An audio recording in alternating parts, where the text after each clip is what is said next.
Jean-Jacob Bicep, secrétaire général de l'Union populaire pour la libération de la Guadeloupe, UPLG. Alors, nous sommes aujourd'hui en Turquie, à Istanbul, pour participer à cette conférence sur la renaissance de la décolonisation dans les territoires aujourd'hui occupés par la France. Pour nous, ça nous paraît important de répondre à cette initiative du groupe d'initiative de Bakou,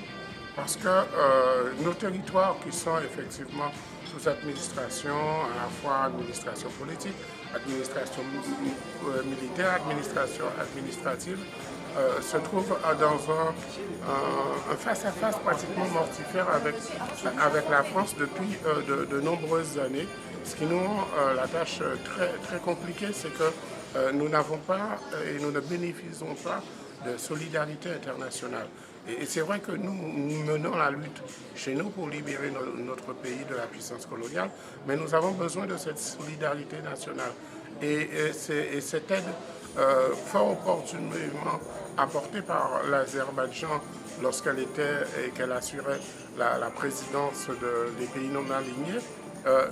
nous a apparu comme étant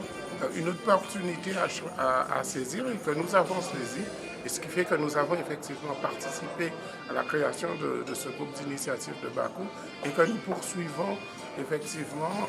la démarche avec ce groupe. Nous avons déjà été à l'ONU pour réclamer notre retour sur la liste des pays à décoloniser. Et là, nous continuons encore à populariser à travers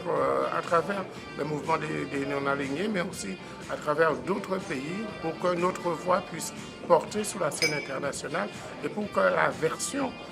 de la France ne soit pas la seule version qui soit entendue, pour que la version de ceux qui sont colonisés et qui souffrent de cette présence française sur nos territoires puisse être entendue, pour que notre combat pour la liberté puisse être entendu et pour que nous puissions avoir une large solidarité, une solidarité entre peuples colonisés, mais aussi une solidarité avec l'ensemble des peuples de notre planète qui militent pour la liberté et le fait que chaque peuple puisse,